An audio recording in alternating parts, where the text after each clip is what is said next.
여러분 반갑습니다.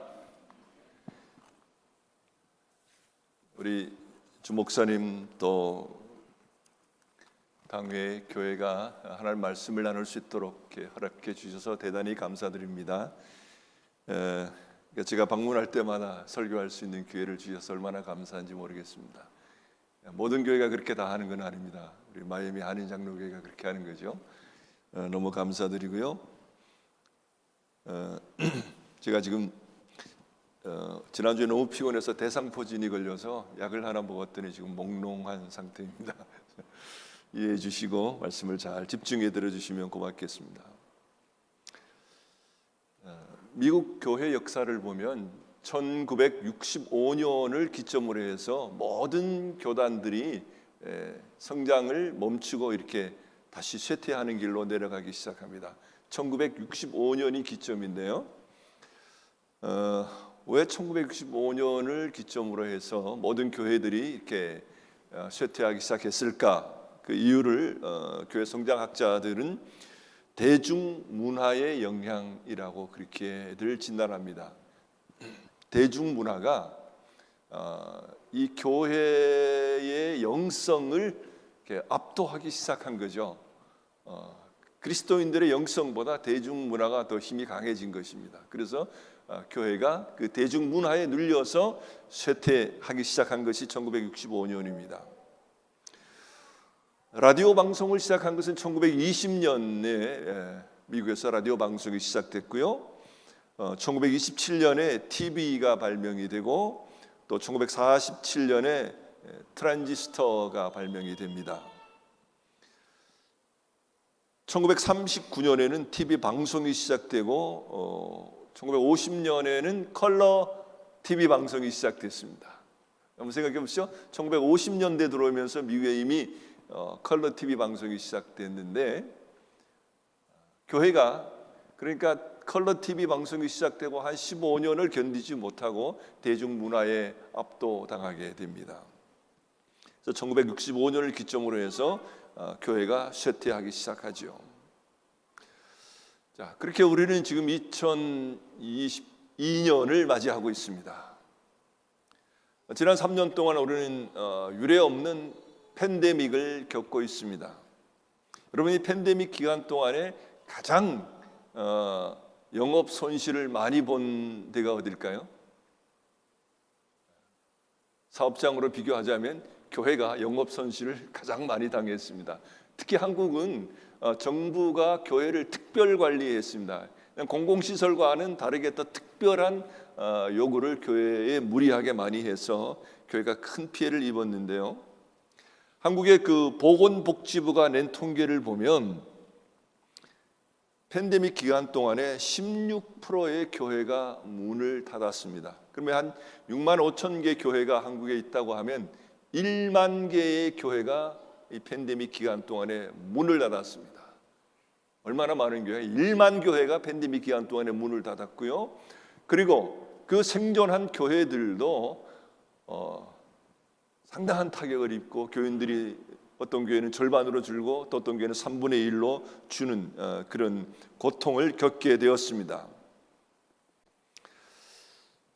이 세상의 과학자들은 2040년, 35년, 지금으로부터 한 15년 뒤 정도 되면 모든 암을 정복할 수 있을 거라고 이야기합니다. 그리고 약 30년 후면 2050년경 되면 사람이 영원히 죽지 않고 살 수 있게 해주겠다는 영생에 대한 약속을 과학이 하고 있습니다. 자, 지금까지 소위 말하는 교회가 주던 종교가 주던 그런 것들, 소위 종교적인 상품들을 이제 과학이 판매하기 시작했습니다. 교회의 전매 특허인 영생까지도 과학이 접근하고 있는 이런 시대에 우리가 살고 있습니다. 자, 이런 과학과 거세게 일어나는 이런 세속주의를 어떻게 우리 교회는 극복하고 또 우리 성도들은 그것을 어떻게 극복하고 신앙을 더 성숙하게 하고 하나님의 교회를 더 성장시켜 갈 수 있을까요? 어려운 일입니다. 정말 어려운 일입니다. 과학자들은 지금 우리가 코비드를 겪었는데 이 코비드보다 더 강한 팬데믹이 올 수 있다고 이야기합니다. 만일 그런 사태들이 반복해서 일어난다면 과연 교회는 생존할 수 있을까? 우리는 믿음을 존속할 수 있을까? 하는 이런 질문들을 하게 됩니다. 여러분, 복음은 과연 믿을 만한 가치가 있는 것입니까? 이렇게 과학이 발달하고 이 세상이 번창하고 있는 이 때에도 과연 복음은 믿을 만한 가치가 있는 것인가 하는 것입니다.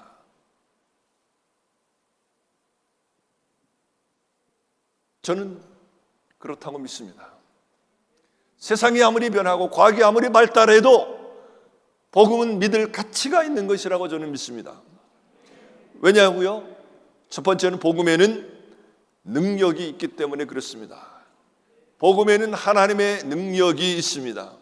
오늘 읽은 본문 말씀 16절 말씀을 보면 복음은 모든 믿는 자에게 구원을 주시는 하나님의 능력이라고 말합니다. 예, 그렇습니다. 복음에는 어떤 죄인이든 구원하는 능력이 있습니다. 예수 그리스도를 구주로 고백하는 그 순간 하나님께서 그의 죄를 사시고 죽은 자를 살리는, 죽은 영혼을 살리는 능력이 복음 속에 있는 줄 믿습니다. 복음은 우리의 영혼을 소생케 하고 우리의 영혼을 살리는 능력이 있습니다. 이 세상의 어떤 약으로도, 이 세상의 어떤 심리학으로도, 어떤 과학으로도 우리의 영혼을 살려낼 수가 없습니다.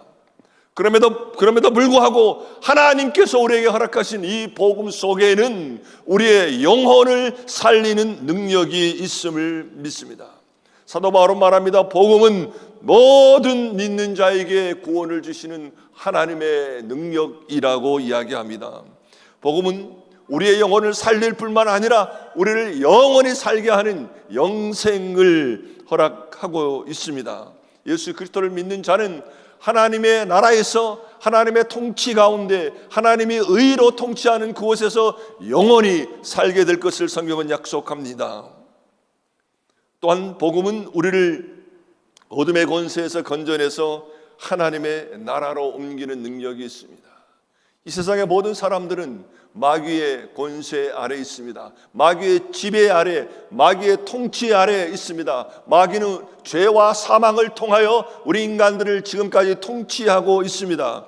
그럼에도 불구하고 우리가 예수 그리스도의 복음을 고백하는 그 순간 어둠의 세력들이 우리에게서 떠나가게 되고 어둠의 권세에서 자유함을 얻고 어둠의 나라에서 우리가 건져져서 하나님의 나라로 옮겨지는 줄 믿습니다.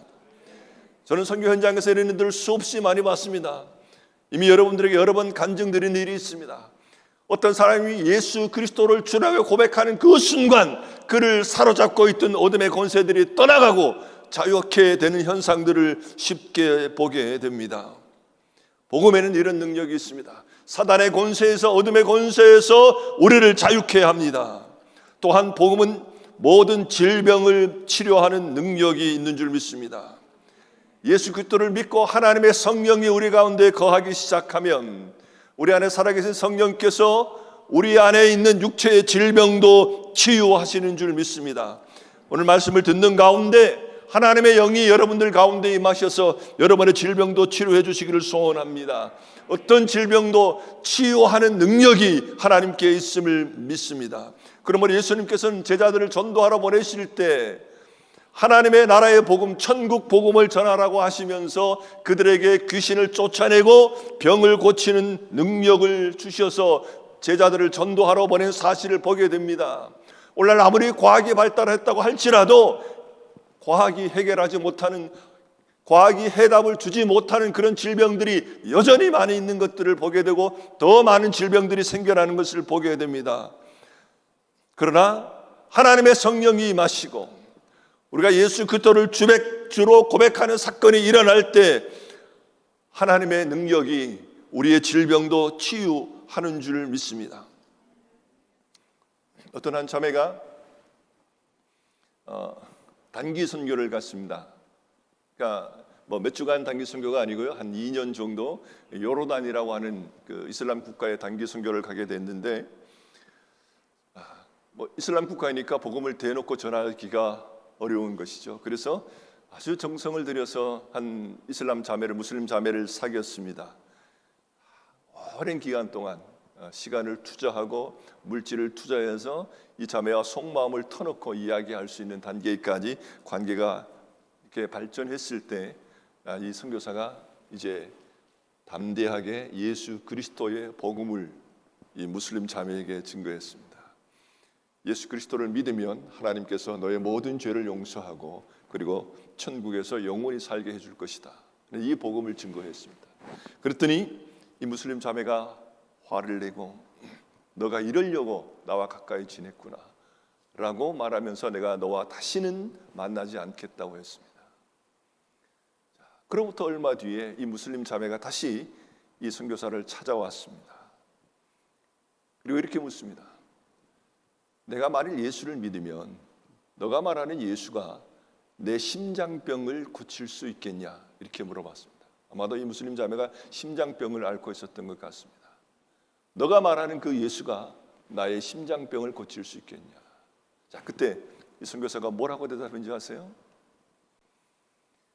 예수가 너의 심장병을 고칠 뿐만 아니라 너 심장 깊은 곳에 숨어 있는 죄도 치료하실 수 있다. 이 무슬림 자매가 마음의 문을 열고 예수님을 구주라고 고백하는 사건이 일어났습니다. 근데 하나님께서 그의 심장병을 치료해 주시고 그리고 그의 영혼을 자유케 해주는 역사가 일어나게 됐습니다. 여러분, 복음에는 능력이 있습니다. 우리의 모든 죄를 사하는 능력이 예수 그리스도의 보혈에 있습니다. 우리가 어떤 죄를 지었든지 예수님의 보혈이 우리 가운데 임할 때 우리의 죄를 용서하시고 그리고 우리를 하나님의 자녀로 삼아주시는 이 능력이 복음 가운데 있습니다. 우리의 질병도 우리의 어떤 환경도 극복하는 능력이 이 복음 가운데 있는 줄 믿습니다. 두 번째 복음이 같이 있는 이유는요, 복음에는 누림이 있기 때문에 그렇습니다. 복음에는 누림이 있습니다. enjoyment가 있다는 거예요. 복음을 예수 믿고 나서 우리는 이 복음을 누리며 이 세상 속을 살 수 있다고 성경은 이야기합니다. 자, 17절 말씀에 보면은요, 복음에는 하나님의 의가 나타나서 믿음으로 믿음에 이르게 하나니 기록된 바 오직 의인은 믿음으로 말미암아 살리라 함과 같으니라. 복음에는 하나님의 의가 나타났다. 그래서 우리가 믿음으로 살 수 있게 해준다. 하나님의 의가 복음 속에 있어서 우리를 믿음으로 살 수 있도록 해준다는 것입니다. 의라고 하는 것은 무엇일까요? 의, justice. 우리가 의롭게 되는 것을 justification이라고 얘기하잖아요. 뭐가 의이고 무엇이 의롭게 되는 것입니까? 전통적으로 신학자들은 이 의라고 하는 것을 법정 용어라고 생각했습니다. 법원에서 판사가 선고를 내리는 그런 용어라는 말입니다. 아무개는 징역 5년을 선고하노라.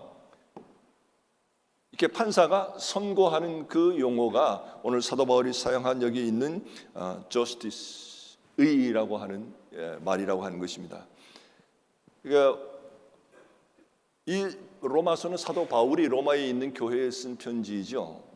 로마는 우리가 알다시피 법이 굉장히 발달하고 법으로 통치되던 그런 제국이었습니다.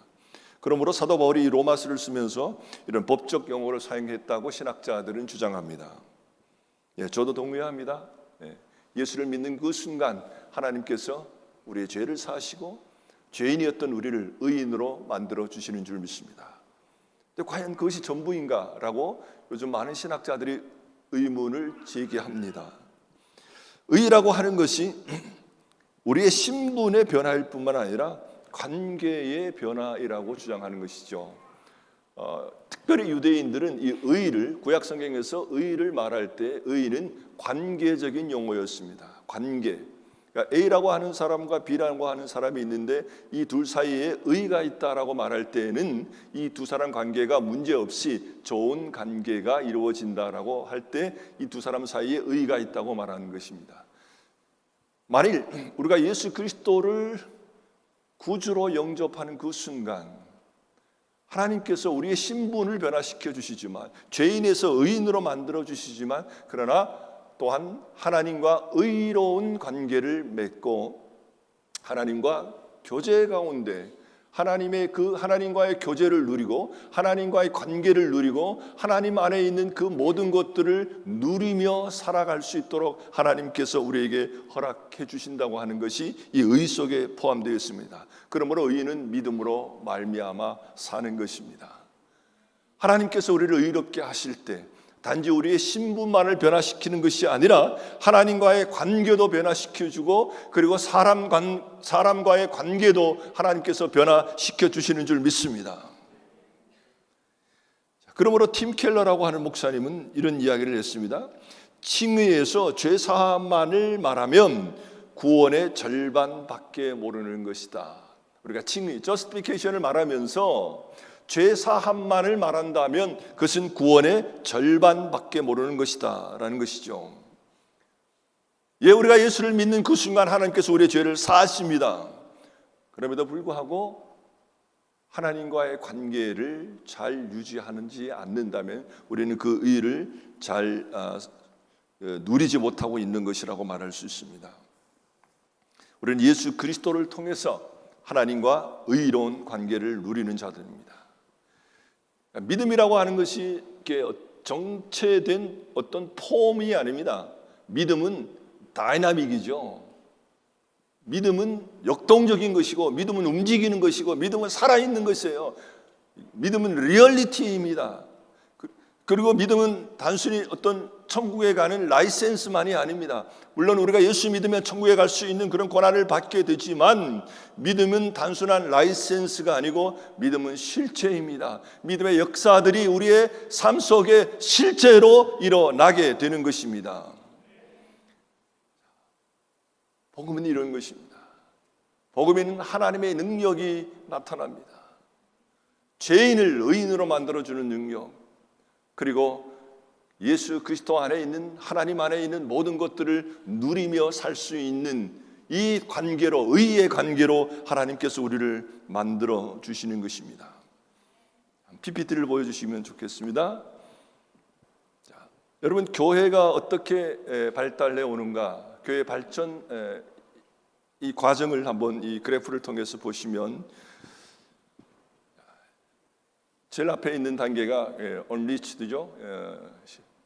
성교학적인 용어로는 unreached people group이라고 말합니다. 우리는 미전도 종족이라고 그렇게 표현하죠. 예수 믿는 사람들이 2%가 안 되는 그런 지역을 미전도 종족이라고 하는데요.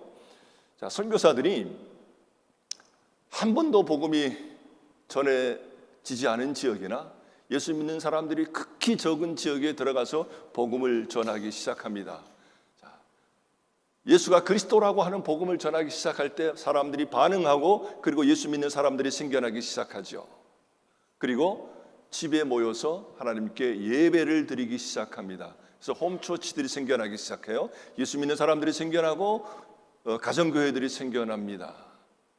자, 근데 이 1단계에서 2단계, 무브먼트 단계, 그러니까 부흥, 복음의 부흥이 일어나는 이 부흥기로 올라가기 위해서 겪어야 될 아주 중요한 사건이 있는데요. 그것은 교회가 핍박을 극복하는 것입니다. 자, 예수 그리스도의 복음이 증거되지 않은 그곳에 들어가서 그리스도의 복음을 증거할 때 많은 사단의 역사들이 일어날 뿐만 아니라, 그리고 많은 사람들을 통해서 핍박을 받게 됩니다. 심지어 순교자들이 나타나기도 하죠. 예수 그리스도의 복음을 전하면서 피를 뿌리고 순교하는 그런 순교자들이 나타나게 되는데, 하나님의 교회는 이런 순교의 피 위에 든든하게 서가고, 그리고 복음은 더 힘있게 증거되기 시작합니다. 그러므로 자, 이 1단계에서 2단계로 올라가는 이 과정의 키워드를 찾으라고 하면 핍박이라고 하는 것입니다. 복음을 전하는 곳에는 항상 핍박이 있게 되고, 그러나 우리 그리스도인들은 그 핍박을 극복하고 계속해서 그리스도의 복음을 증거할 때 교회는 잘 형성되어지고 복음은 부흥을 맞이하게 됩니다. 자, 그 다음 세 번째 단계가 형성기, 그러니까 교회가 제대로 체제를 갖춰가는 그런 단계라고 말할 수 있습니다. 교회의 폼이 잡혀가는 그런 세 번째 단계이죠. 자, 거기 보면 이 점 세 개 짚은 게 이제 그리스도인들이고요. 믿는 사람들이 생겨난다는 것이고, 그리고 집들이 있잖아요. 그 집들은 가정교회를 의미합니다. 가정에서 모여서 교회를 예배를 드리기 시작하고요. 그리고 이제 예배당이 나타나기 시작하죠. 교회 건물을 갖춘 예배당들이 이 3단계에 가면 나타나게 되고, 그리고 이제 목회자들이 생겨납니다. 전도사들, 그다음에 목사들이 생겨나서 복음을 교회에서 목회를 하는 이런 사람들이 생겨나는 것이 이제 세 번째 단계고, 그리고 성경학교 같은 것들이 생겨납니다. 자, 이 두 번째 단계에서 세 번째로 넘어가는 데 있어서의 키워드는 뭐냐면 순종입니다. 순종. 자, 그리스도인들이, 예수를 믿은 그리스도인들이 하나님의 말씀에 절대 순종하면서 하나님의 교회는 계속해서 성장해가고 믿는 사람들이 확장되는 것을 보게 됩니다. 자, 이제 마지막 네 번째 단계는 어떤 단계인가요? 여기는 제도화 단계입니다. 하나님의 교회가 이제는 제도화되어서 모든 것을 규모 있게 일을 진행하게 됩니다. 자, 그래서 교회 외에 어떤 다른 건물이 또 보이죠? 뭘까요? 좋은 신학교들이 생겨납니다. 그리고 대학을 졸업한 사람들이 대학원에서, 소위 신학대학원에서 이제 목사 과정을 하게 되고, 그리고 아주 지식이 풍성한 스마트한 그런 목사님들이 이제 출연하게 되고, 교단들이 활성화되고요. 이런 교회가 어떤 제도 속에서 예배도 드리고, 그래서 우리가 드리는 예배도 아주 좋은 시설을 갖추고, 좋은 찬양대, 또 좋은 악기들, 음향 시설들을 갖추고 편안하게 하나님 앞에 예배드리는 이런 일이 일어나고, 그 교회가 또 다른 교회들을 개척하고, 그리고 선교사를 보내는 일들이 이 4단계 교회에서 일어나기 시작합니다.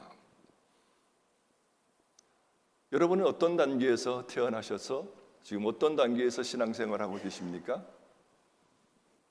제가 제 자신을 가만히 돌이켜 보니까 저는 3단계에서 태어난 것 같아요. 3단계. 그리고 지금 4단계에서 신앙생활을 하고 있죠.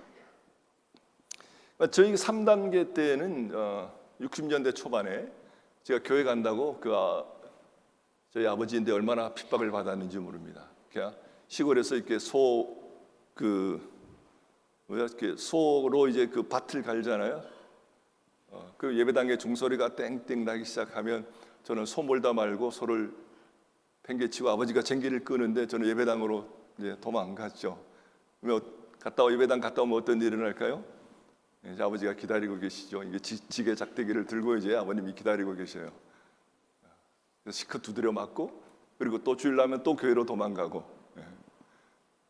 그러니까 60년대 초반만 해도 저희 집안에서는 예수 믿는 사람이 한 사람도 없었고, 저희 세대에서 처음 예수 믿기 시작하고 교회를 다니기 시작했는데, 그러니까 제사 드리러 가서 절 안 한다고 또 구박받고 맞기도 하고, 그런 핍박 속에서도 우리는 예수 믿는 그런 생활을 계속해 왔습니다.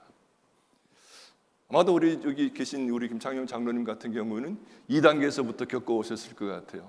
그러니까 해방 직전부터 시작해서 하나님의 교회가 제대로 형성되지 않은 그런 시대에 해방되고 나서 이제 50년대, 60년대 교회가 확 이렇게 복음이 전파되는 그런 시기를 저희 어르신들께서는 다 겪으셨을 것입니다.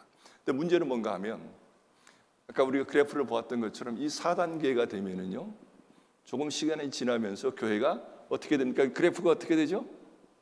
밑으로 내려오기 시작합니다. 좋은 목사님들도 계시고, 좋은 설교도 있고, 좋은 예배당도 있고, 다 좋은데 교회는 더 이상 성장을 하지 않고 오히려 쇠퇴하기 시작한다는 것입니다. 근데 문제는 많은 분들이 이 앞의 과정을 겪지를 못하신 분들이 계세요. 저희 세대는 적어도 3단계 정도를 겪었고요, 우리 장로님 같은 경우는 적어도 2단계의 그 과정을 거쳤기 때문에 그 시대의 교회가 어떻게 복음을 증거했고, 어떻게 영적인 싸움을 싸웠고, 어떻게 기도했고, 어떻게 헌신했고, 어떻게 하나님의 말씀에 순종했는지를 압니다. 그런데 이 4단계에서 예수 믿고 이 4단계 교회에서 신앙하는 사람들은 그 전에 어떤 과정을 거쳤는지를 전혀 알지 못합니다. 심지어 목사님들까지도, 저희 아들 같은 경우겠죠, 이 4단계에서 태어나서 이 4단계에서 목회하고 있는 분들은 이 앞의 과정을 전혀 이해하지 못합니다. 이것이 전부인 줄 압니다.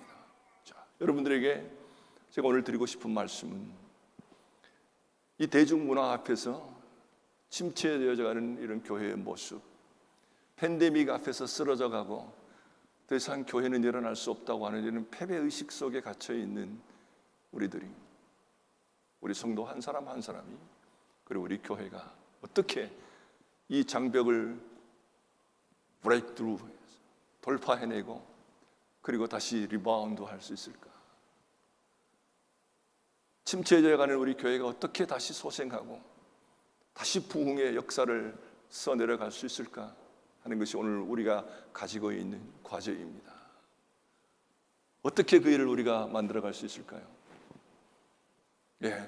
복음으로 돌아가는 것입니다. 복음으로 돌아가야 됩니다. 복음을 다시 묵상하고, 복음을 다시 배우고, 복음을 다시 훈련하고, 그리고 나아가서 복음을 전하기 시작하는 것입니다. 다른 길은 없습니다. 복음으로 돌아가서 우리 1단계, 2단계 우리 믿음의 조상들이 핍박을 무릅쓰고 순교를 무릅쓰고 예수가 그리스도라고 하는 이 복음을 증거할 때 하나님께서 그들 가운데 역사하셨던 것처럼, 오늘도 우리 교회가 나가서 예수가 그리스도라고 하는 이 복음을 선포하고 증거할 때 하나님의 성령이 우리와 함께 하는 줄 믿습니다. 여러분, 복음의 능력은 교회 안에서 잘 일어나지 않습니다. 제도화된 이런 안정된 4단계 교회 안에서 기적은 일어나지 않습니다. 어디서 일어나나요? 복음 전도 현장에 기적은 일어납니다. 성령의 역사는 우리가 복음을 들고 예수 믿지 않는 사람들에게 나아가서 복음을 증거할 때 그곳에 성령의 역사가 일어납니다. 소경이 눈을 뜨고 귀머거리가 귀에 열리고 안질뱅이가 걷게 되는 사건들이 복음 전도 현장에 일어난다는 것입니다. 믿는 자들에게 이런 표적이 따르니니 새 방언을 말하고 뱀을 집으며 무슨 독을 마실지라도 해를 받지 아니하고 병든 자에게 손을 얹은즉 나으리라. 이 약속은 복음 전도 현장에 하나님께서, 예수님께서 주신 약속입니다. 우리가 복음을 증거하기 시작할 때 하나님의 성령께서 그 가운데 역사하셔서 예수가 그리스도라고 하는 것을 컨펌하는 사건이 이 기적의 역사들인 것을 알게 됩니다.